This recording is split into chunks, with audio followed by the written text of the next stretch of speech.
নমস্কার, আমি আপনাদের ফিজিওথেরাপিস্ট মনোজ নস্কর।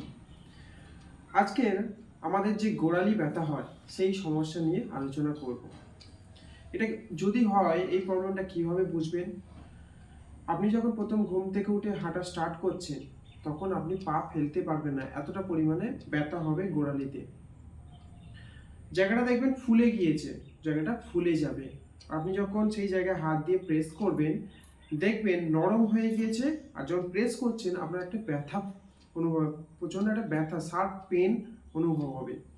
তো আপনার যদি এই প্রবলেমটা হয়ে থাকে, আপনারা কিছু প্রিকশন নিতে পারেন, হোম প্রিকশন, যেগুলো হচ্ছে আপনারা নরম জুতো আছে, সেই নরম জুতো পরতে পারেন, বা আপনার যে জুতোর মধ্যে একটা সিলিকন জেল বলে প্যাড পাওয়া যায়, সেই প্যাডটাকে ইউজ করতে পারেন। আপনারা অনেকক্ষণ ধরে অনেকক্ষণ ধরে হাঁটবেন না। আর কি, আপনাদের যে উঁচু নিচু জায়গা আছে, উঁচু নিচু জায়গাতে কোনো জাম্প করবেন না, বা উঁচু নিচু জায়গায় একটু অ্যাভয়েড করে চলবেন।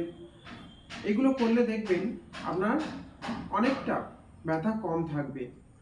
আর এই ব্যথার জন্য আপনারা আমার কাছে আসতে পারেন, ফিজিওথেরাপি ট্রিটমেন্ট নিতে পারেন। এটি আমাদের মগরাহাট হরিশঙ্করপুরে অবস্থিত। আর এছাড়া আপনি কোনো ডক্টর বা অন্য কোনো ফিজিওথেরাপিস্টের কাছেও যেতে পারেন। আর আমার এই ইনফরমেশনটা যদি আপনাদের ভালো লেগে থাকে, তাহলে আপনারা লাইক, শেয়ার, কমেন্ট করবেন। আর জানাবেন যে পরবর্তীতে কি সমস্যা নিয়ে আপনাদের ভিডিও চাই। তাহলে সেই সমস্যা নিয়ে আমি আপনাদের সামনে তুলে ধরব নতুন একটা ভিডিও নিয়ে। নমস্কার।